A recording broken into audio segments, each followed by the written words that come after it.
Liit mo. Ito namang taga rito, hindi na nahiya sa kababayan niya. He proclaims to be clean. Actually, when we were to... I thought that here he was for this. Kasi binunaryo. Kita ko naman kung anong ginagawa. Pati ang boto ng Pilipino, ginawang loto. Anak na ng putang ina mo.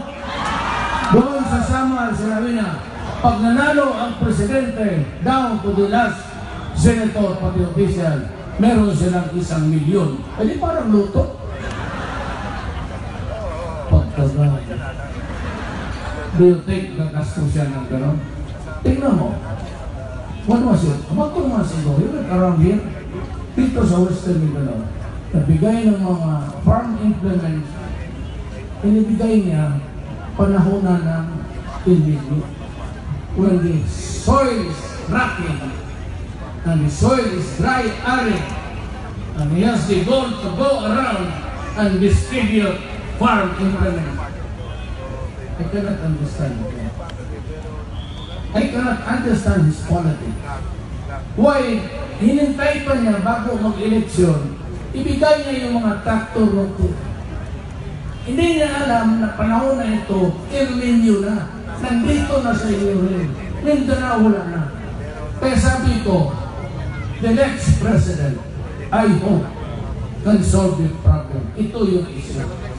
If the El Nino would last another 4 months to 6 months, we are in serious trouble.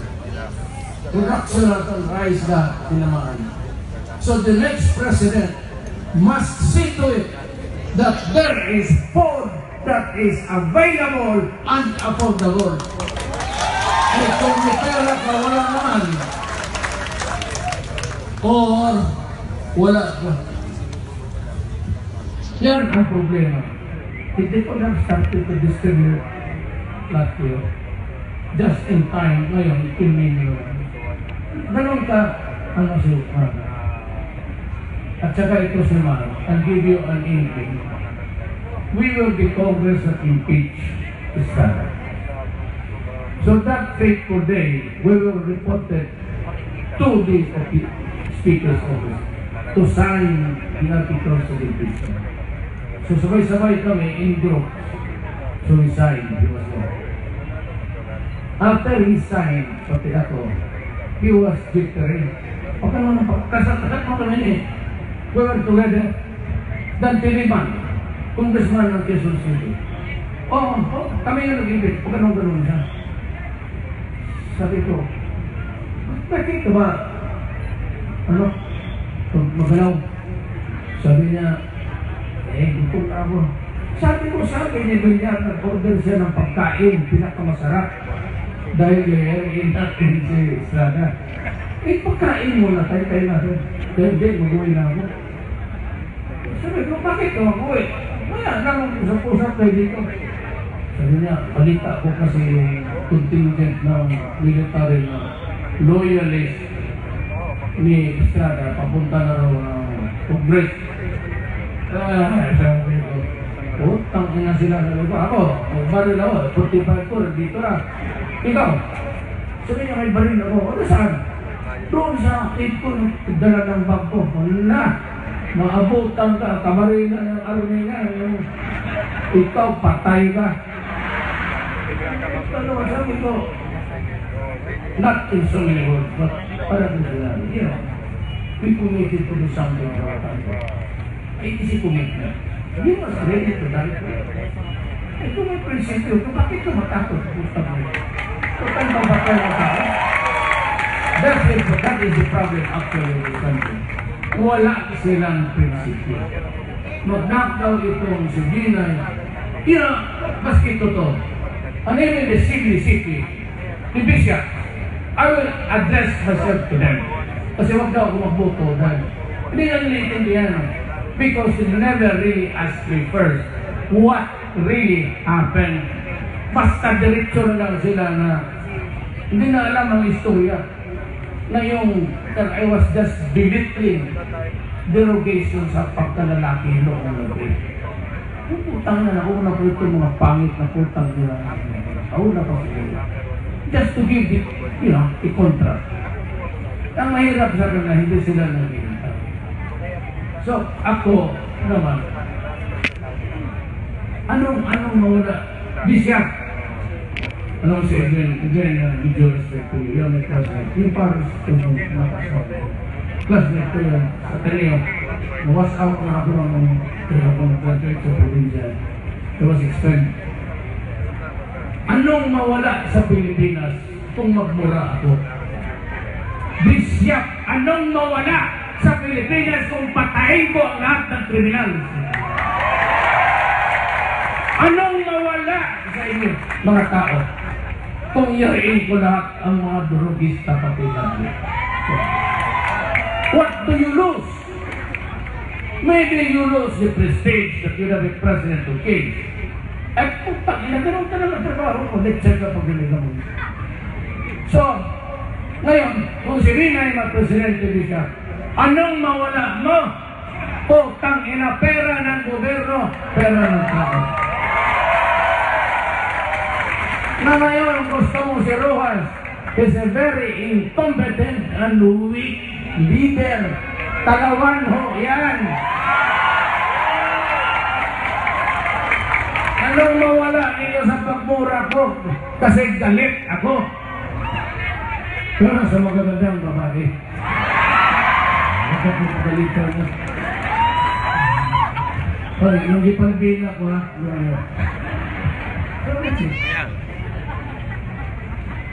That is what I am. So, sabi ako si Rudy Duterte, anak ng Mindanao, tumatakbo ng presidente, at ako nagpangako na yung pera ninyo, sensinyo na lang mahiwan. I do not do that. For the life of me, I do not do that. I only state my case plainly. My truth. You might not like my mouth, but that is the truth. Now, mamili kayo kung na lang yung babae, kung ano sa amin, kapasawang kayo. You have here denied. You have here. I saw him perform during the rally. I was there day 2 because I was born in Leyte. Sundalo kasi tatay ko. And they were there waiting for MacArthur. He brought along my mother there. Yan ang totoo. Ganon, nung nakita ko siya dito, maybe I could understand that night before. He was there in the hotel when the waters were rising to his level. No, I can understand when your office rocket. In a way, the day after he was presiding the meeting.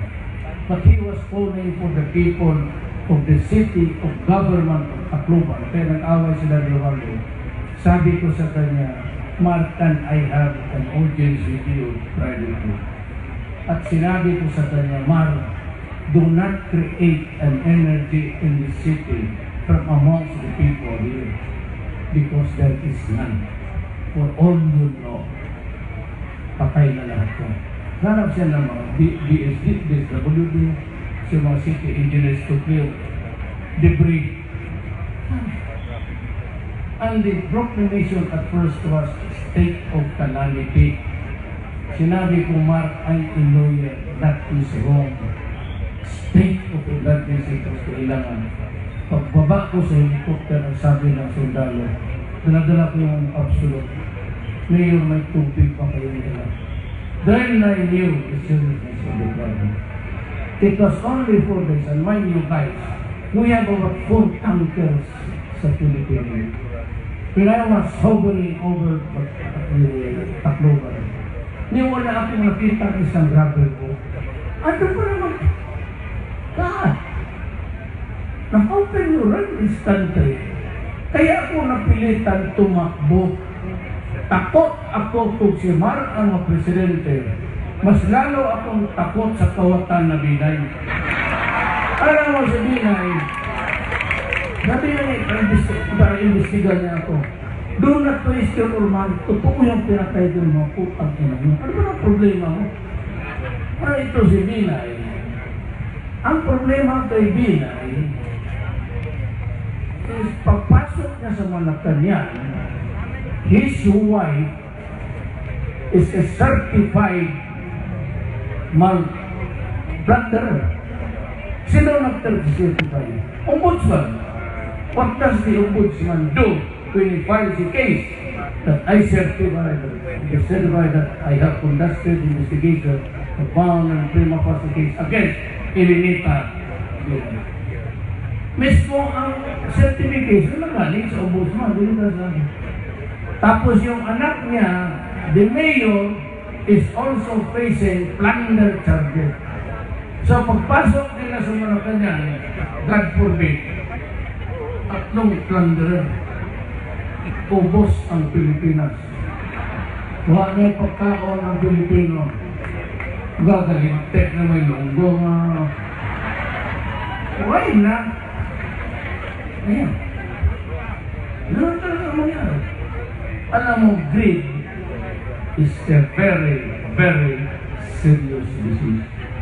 There is never an ending there. Walang the end ang greed. Even if you're the billionaire, kagaya ng Norway, he will still crave for more. Sabi nga niya, isa lang ang anak niya. Hindi naman nakita natin kung sinong nanay. Ay ba si Corina, that's the current anak niya. Ako, I do not pretend to be the most righteous person. We all are human beings and we all are fit for play. I have my dark side, my fault, but never was there any instance about mine. Ang atake sa akin ever since I became mayor was killing. Wala naman akong pinatay na yun. I have never in my life killed an innocent person. Otherwise, I could have been. Tayo nakita mo, may gila. May nabalitaan na pinatay ako na Moro. Because ganito yan. I never included the revolutionary funds. Papasara namin. NPA, well, I am a socialist, actually. Leftist. I could be the first leftist president of this country. Kumawa ang Diyos. Anak pa kayo, ha? Tawagin mo yung NPA.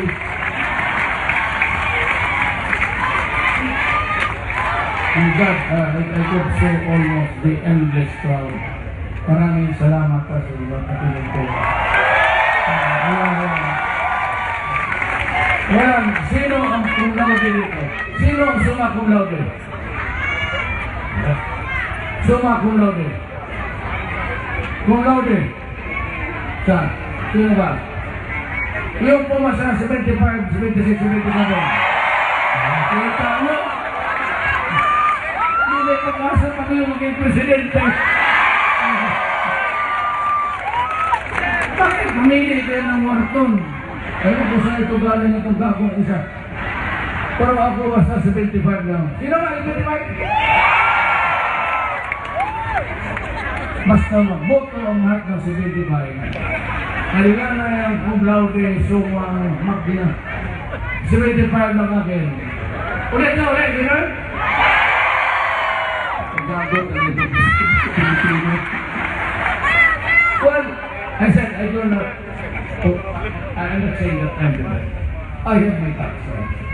But then there was an issue about crack. Yung killing, pati, gano'n ako, hindi lang, hindi mo madala ang Mindanao ng patapik-tapik na, please, wala talagang brasuhan. So, yung ano ko, wala akong activity. Itong dalawa, they are really a burden. I spell worry to you. Sabihin niyo, anong tayo gawin ito ng presidente na ito? Kaya kung presidente ako, dahil ako. No swearing. No running. And if I get angry, I just say, my God! What is happening to this city? Bigit ka ba din mo pare? O, change tactic tayo. Tira tayo ngayon. You know, there is always a saying, and I also give it. Si Adrian, kilala mo tayo, yung Paris Coast na dito. Because my neighbor, classmate ko, and he will tell you. But you know, if there is anything that is a worry to mankind, especially to people who are adept in judging others, alam mo, human beings judge best when they condemn. When they condemn a person, the best judgment of a human being will almost come, lalo na kung ang judgment ay Panginoon. Diyan lalabas ang human being judge best. Pinakamagandang judgment, especially if it is for condemning. That is those are the words that I like to tell. The Roman Catholic Church. At kayong mga Pilipino, I know that most of us are Catholic. Ako. Wala pa kaming problema. I know the sacrifices of Jesus Christ. You know, when I was young, kami embrace, ang tatay ko kasi Katoliko we have to embrace. Pero yung lola ko, tinahanan yung lola ko. No, kaya hindi siya nakabalik ng Mindanao for so many years. Papatayin talaga siya. Kaya yung muro, ito mga maring muro. Huwag kang palukulo-ko, tanan mo, papatayin ka talaga. After so many years, may mga ako na, nakita na ng mga lola ko na maranaw, kirig-kirig sila sa pagkakaligayahan. Alam mo, pag may ako na, kaya dito, pinaaral ako sa Manila, kasi sa Albeda ako, binilagay ko rin yung anak ko yung vice mayor ng Albeda. Alam mo, ginawa, pareho na sa lolo niya. Tinana niya maranaw ng dito sa Ilagli. Wala na, hindi mo nakita kung saan. Ngayon, after a few years, galit kami magkaroon, nakita ko yung si Umar, yung apo ko, lulo. Dito lang ako kakain. Nalamay punto, maranaw. Lulo. Saan ka? Punta ka sa ugo, kasama ako. Pagpunta sa ugo, lulo, bigyan mo ako lulo, kapaliwan ako dito. Hindi na, nagigil ka mga pobre na riba. I love my people. We cannot fight. Moral people, we cannot fight. You cannot kill me because I cannot kill you. We have to live in one nation. So ngayon, rest my faith. I'm not into the habit of vote for me. I only say, I state my case, mamili kayo. Kung sino yung piliin niyo para sa bayan niyo, problema niyo. Hindi ko problema. If I lose, I go into retirement. Magandang gabi po sa inyo.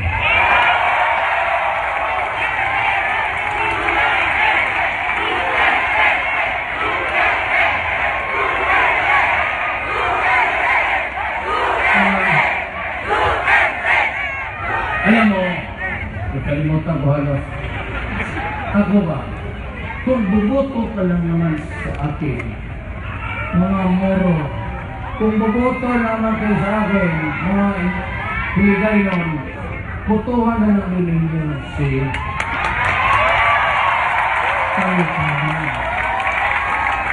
alam mo kasi, kung hanap kayo ng ibang vice president, walang gawin yan kung hindi magbayad ng nobena para magdasal na mamatay na sana ako. O kung hindi, you would go into ikabal with the criminals, with the drug lords, with the kidnappers and fordappers, and they will just kill you. Pero sabi ko naman sa kanya, and I will criticize for saying it, totoo naman, huwag kang mag-alala kung matalo ako. Basta kampanya ka, manalo ka lang. Ako na ang bahala sa presidente na para ang solusyon yan. Patay mo yung presidente para maging presidente yan. Now, ladies and gentlemen, it's over. I have with me several persons who want to serve the government, senatorial pets. And I would like to assure you na number one na introduce ko sa iyo, Rafael Alunan. Alam mo, he is really the father in me. Remember, there was once upon a time an incident sa Singapore. Pinatay nila si Lord Contemplacion. Sa galit ko, sinunog ko yung flag ng Singapore. So there was a diplomatic rokos. Medyo nagkagulo, nagka-work. So ngayon, si Rafi pumunta sa Davao, dalawang minata. I'm flying to Davao this afternoon. I have a special message for you from President Ramos. Dating nga doon, sabi niya, anong ginawa mo? Sabi ko, sir, natala ako sa, passion of the moment. Sabi ko, sinulog ko yung black man. Tapos, all that the President wanted was for me to write a letter of apology. Sabi ko, sir, I am asking for your understanding. I will not apologize. Kagaya yung itong sa incident with Australia. Why would I apologize for the things that I did in my life? Sa sinulong na sabi ko, sir, resign na lang kung gusto ng President. Kaya rin ito sa mga what did you do? Ay hindi mag-doy yung mas mga.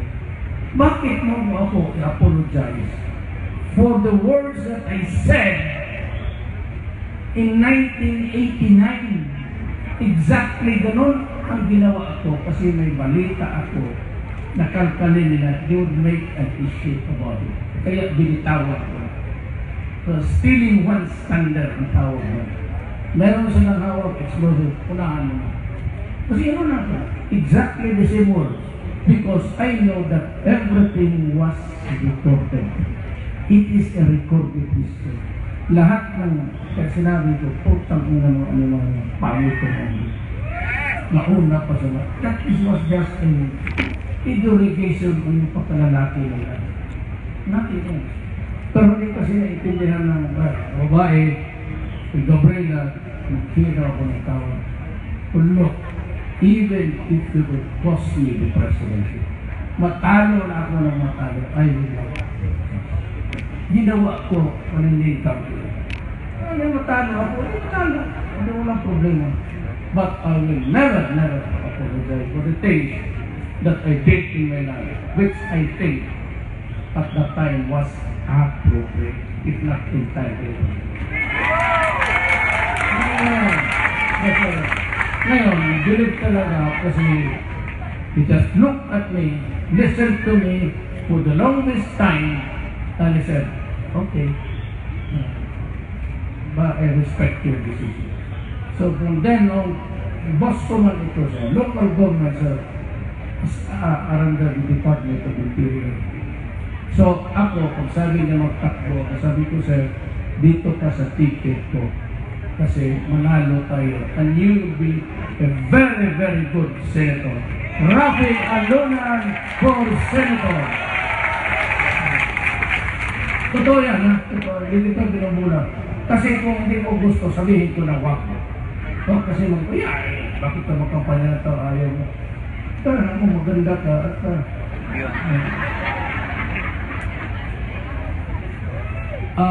Itong isa, representante ni Roman, wala mo si Roman dito. This way. Sa Cebu. So, dinadala ko sa ang tatay nito, si Secretary Romulo. Yung ating foreign affairs, pati General Secretary, ikaw nag-represent for Senator. Roman Romulo. For Senator. Congressman, then Ito ang kasama ko, sabi ko, sa 11 Congress. Kami yung nag-impeach ni Trump. At ito siya, he's a man of God. Ito yung parang prayer, bago magkain, bago sige prayer. Pero, respetado because professor ito, postgraduate lecturer, lawyer, wala ka talaga masabi. Lahat ng mga organization dyan, yung mga religious-oriented NGOs, gano'n. Very successful man, ang anak niya, abogado, wala kang masabi, religious talaga, as in religious. Dante Liba, congressman ng Quezon City, running for senator. Then, may isang tao dito na wala ka talaga masabi. During his time, arestado na pinagsisipat-sipat pa yung order. Kita niyo sa TV yun. And for the time that he was there, okay ang PDEA. Ngayon, sir, do not be offended. Pagputang ina yung PDEA na yan. PDEA is corrupted to the core. It will go. I will disband PDEA, but I will disband. The corrosion effect of money. Nandito naman siya. Pero one time, I was asked by Winter, sabi nila, what will you do? Ito yung pinahabol ni Lima. Sabi nila, what will you do if you find out that is a laboratory for Cebu in Davao City? Sabi ko, may answer, they will not go out of the city alive. Utang ina nangyari. Anyway, before the end, may isang pumasok. Sabi niya, if I get to leave, may dalawa pa. Hindi ko na sabihin mo. We will give you 500 million. You know, si isang tao, I'm not trying to, ayaw ko kaya ito, si isang tao for me, for the judge police, what would be the retirement pay? 4 million, 2,700,000. Kaya mahirap kadapanin ang kita. 500 million. Ako, tinignan ko yung reaction ng dalawa. Yung isa tumingin sa langit. But General Bison is one of them. Hindi siya. He's a very righteous one. Pero ang isa tumingin sa langit. Taka ako, hintay ko yung pagbawa niya. Tapos tingin ka na doon. Patingin ako sa niya. Sabi ko, bakit? Nang-isip ka? So naman, sir. Magulo. Kaya ganun mahirap ang tao ilagay mo doon and remains to be malinis. There was the PDEA director. Wala ka talang masabi. That's why we said that. Sabi ko, tumakbo ng senador. Kumanalo ako dito ko na lang sa kunin kita PDEA ulit. O hindi, talagang i-disband ko eh. Tatakbo talaga ng senador. Disbanded yung manalo ako. PDEA is wala. You have to do it for the training because of the corruption. General Santiago, the Medal Officer of the Armed Forces. Maliit.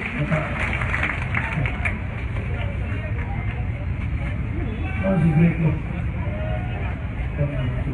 Well, anyway, hindi mo ako ng Vice Presidente na makatrabaho ko. You know what? If you elect another president from a vice president from another time, you just pay the guy for nothing. Wala trabaho. Hindi ko na makukunin yan kasi kontraportero, kalaban yan. So, ano lang, maghintay yan. Tama yung sinasabi nila. Parang undertaker sa Puneraryo, maghintay na magtao. Patay na yung presidente. Yan ang hinihintay niya.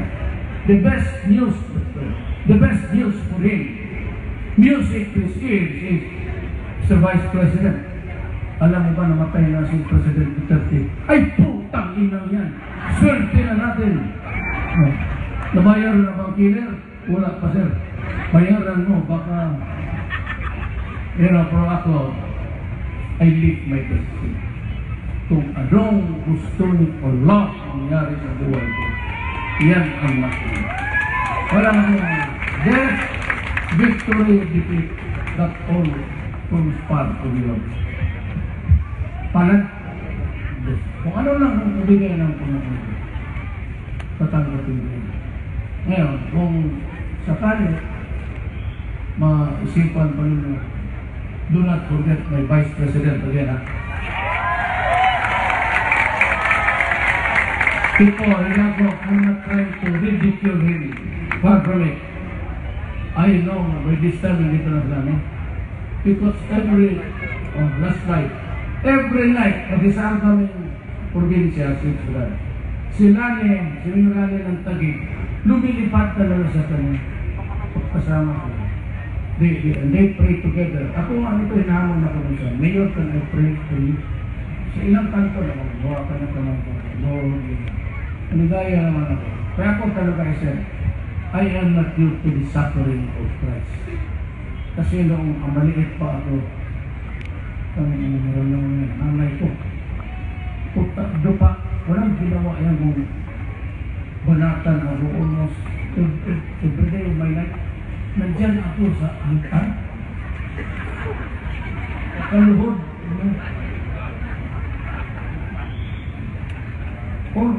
Yung noon, ang Jesu Cristo, nakatingin pa ng gano'n ito. Over the years, bugbog na lula, nanganay ka ng gano'n naman. Ngayon, tinginan na kami. Teenager na ako, very ko, Jesus Christ, pareho talaga ang surti natin. Kaya ako na kailangan mo kain, labas ng bahay, simba, simba. Linggo-linggo sa tanayo, magsimba ka. Magsimba ka. Once a year, okay na yan. Maraming salamat po.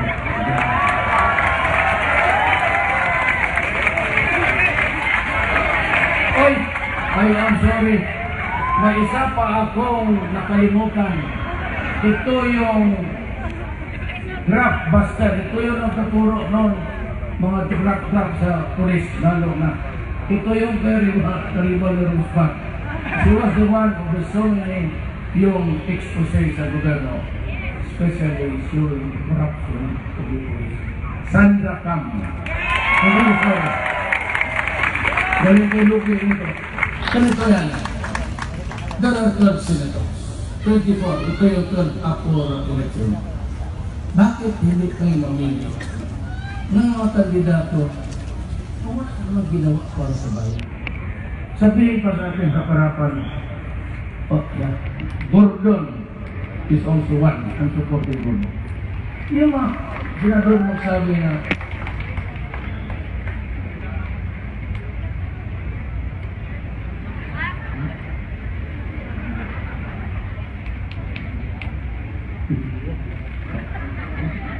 but of course, si Kitiga is my cousin. Wala tuloy ako. Where was I? Well, anyway, walang magawa sa Senado ngayon. yung mga magsabi na harap-harapan sa wala na ba tayo? Hindi naman ako, sabi ko naman, wala mo niya ako mag-English. Hindi naman ako, bakit ako mag-report?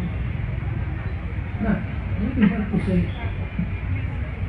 hindi naman ako interesado sa kung sino yung nanalo dyan. Kalian na yung tumitin yan, ako basta. Ganon ang ibigay mo. That is how cheap ang pagtingin mo sa Pilipino. Ganon balato ang tao. Ngayon ilubas. Ginagawa yung buto mo parang loto. Ano yung guys, ako hindi man ako nagpapano. Yato. Sayang ang ating bayan. Alam mo kung bakit ginagawa ito? kayo hindi na kayo makabili ng droga. Alam ko, you can never be victim to drugs. Alam ko anong sino hindi ako nagbubulan. Sino pinaprotektahan ko?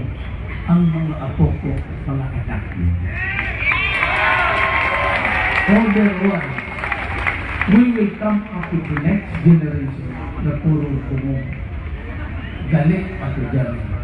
Because sabi ng mga neurosurgeon, ang user ng shabu on a long period shrinks the brain.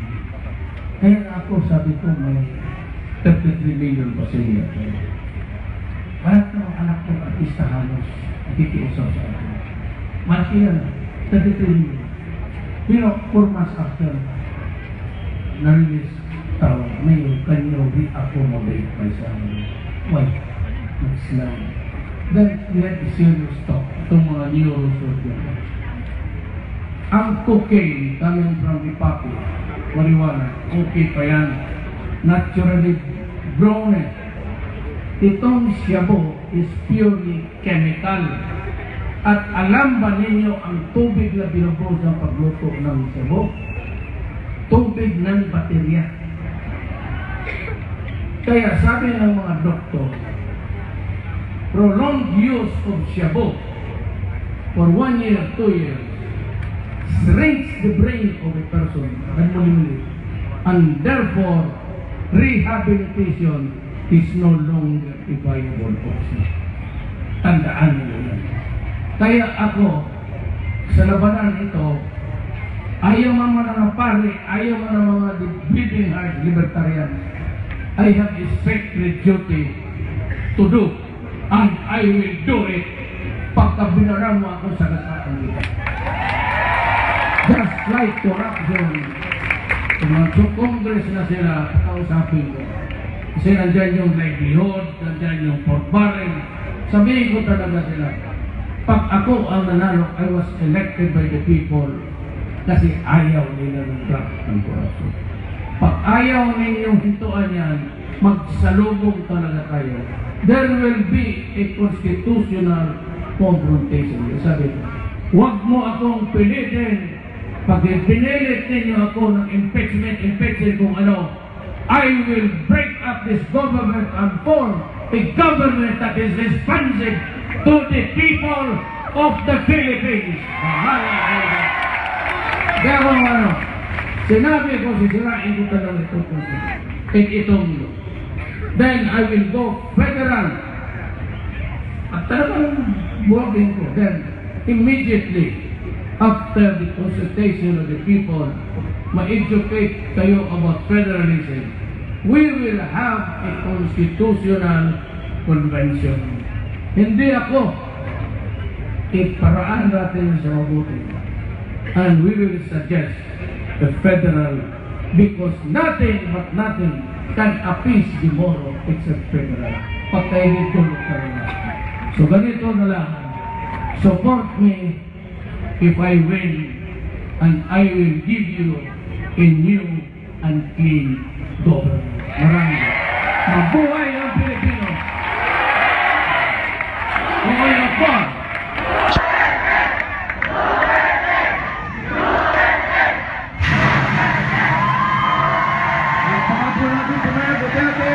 At ngayon, salamuhin natin ang palakpakan ang ating Vice President, si Senator Cayetano. Ngayong gabi, kanyang tanan. Excited na ba mga taga-Bacolod? Gusto niyo na ba talaga ng pagbabago? Sino po dito sasamahan si Mayor Duterte baguhin ang Pilipinas? Naroon po ba kayo ng debate kahapon? Kung naalala niyo po, ang una kong biniklas doon, kung ano ang ating itatanim, yun ang ating aanihin. Nasa Biblia po yan. Di ba? Mga kapatid natin Muslim, assalamualaikum. Sila po naniniwala din doon. Kasi lahat naman po tayo naniniwala. Dito ba sa Bacolod, pwede ka magtanim ng mangga, ang tutubo, santol. So pag ang tinanim mo ay droga, krimen, at korupsyon, gulo at kahirapan ang aanihin mo eh. Hindi ba? Kasi nakita nyo ba sa debate, may nilabas ang Pulse Asia. Pinakamababa daw sa ating daw concerns ay peace and order. Ang alam ko, baliktad. Ang pinaka-importante sa inyo, sa ating lahat, ay kaligtasan ng ating pamilya. Hindi mo ba? Aanin niyo po ang malaking pera kung ang anak ko naman po ay mahuhold at makikindak, mapapatay. Aanin mo magandang trabaho kung bebentahan naman ng droga yung anak mo. Kung hindi naman siya mabebenta ng droga at ayaw niya ng droga, kung siya naman ay papatayin ng pusher o ng sabog. Dahil yung tao po na adik, wala pong pag-iisip. Alam niyo po, buti kung lahat ng syudad, meron Mayor Duterte na magpapa-hostage sa kanila. Maraming magagaling na mayor. Parating pinapaalala ng aking asawa sa akin. Sabi niya, love, lahat kaming mayor problema ang droga. Kaya kinahangaan namin yung ginawa ni Mayor at ni Mayor Inday Sara sa Davao. Pero tignan niyo po ang debate sa pagkapangulo. Pinanood niyo ba yung sa Cebu City kay Mayor? Oh. May isang parte po doon, sabi ni Senator Grace po kay Secretary Rojas. Sabi po niya, Secretary Rojas, bakit mo pinapunta si President Aquino sa Zamboanga? Bakit ang presidente na dapat pag may gulo, huwag mo iharap sa gulo. Pag delikado, dapat wala sa doon. Dapat safe siya. Dapat nandun siya sa Malacanang. Alam niyo, nagulat po ako. Kasi wala po yun sa pagkababae, ha? Dalawang pinakamatapang na kilala kong mayor. Yung isa po, asawa ko. Yung isa po, nandito rin sa stage. Si Inday Sara. Minsan po, mga mayor ng babae, mas matapang pa sa lalaki. Pero bakit po, ganun ang naisip ni Grace po, na ang presidente parating safety at ang dapat ipapadala. Pero ano po sabi ni Mayor Duterte? Pag may pusher sa lugar nyo, ako mismo pupunta sa lugar nyo para alisin ang mga pusher. Pag may krimen sa lugar ninyo, ako mismo pupunta. Yung iba po, nagpadala lang ng tao. Doon po sa MILF. Si Mayor Duterte, siya mismo ang pumunta sa kampo ng MILF para makipag-usap. Yung iba po, nagpapadala ng tao sa MILF. Si Mayor Duterte po, siya mismo ang pumupunta po doon sa MPA po na kampo. Yung iba po, nagpapadala ng representative. Si Mayor Duterte ho, siya mismo ang pumunta doon para makipag-usap. Ano sabi ni Maroha? NPA, kalaban natin, dapat hindi kinakausap ni Mayor Duterte. Secretary Rojas, Congresswoman Robredo, tignan nyo sarili niyong plataforma. Sarili niyong plataforma nakalagay, makipag-usap sa NPA para matigil na po ang rebellion sa ating bansa. Pero ang gustong kausap ng NPA, MILF, NLF, hindi sila. Dahil alam na sila'y salita lang. Ang gusto nilang kausap, yung isang taong haharap sa kanila at gagawin ang kanyang sinasabi. Ang isa lang po yun, Mayor Rodi Duterte. Pangalawa po, sabi ni Chis Escudero at sabi po ni Senator Trillanes, Senator Escudero, hindi kaya ni Mayor Duterte at Alan Cayetano 3 hanggang 6 na buwan. Hindi daw po kaya. Sumagot po kami. Bakit ko sasabihin hindi kaya? Kayo walang plano. Sa inyo hindi importante ang peace and order. Sa inyo hindi problema ang droga. Sinumulan nyo ng pag-usapan ang droga nung nakita nyo tumataas sa rating si Mayor Duterte.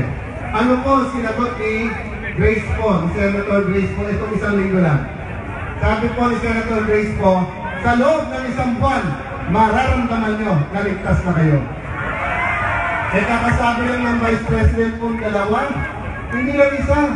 2 Vice President na nagsabi hindi kaya ng Mayor Duterte 3 hanggang 6 na buwan. Imposible daw yun. Pagkatapos yung Presidente nila kaya ng 1 buwan. In-interview ulit ng media si Grace po, Ma'am, pagka ikaw nanalong Presidente, sino ang gagamitin mo laban sa krimen? Alam mo sagot niya? Mayor Rodi Duterte. So ang aasahan yung talaga sa krimen, si Mayor pa rin. No. Pangalawa po, bakit po ang inyong region ay ginawang One Negros? Masaya ba kayo sa One Negros? Maganda ho, di ba? Subukan po natin na ipagkaisa sa isang region ang One Negros. Pero bakit po? Nandito po si Secretary Alunan, isa po itong Ilonggo. No. Ginawa natin One Negros kasi napag-iiwanan kayo.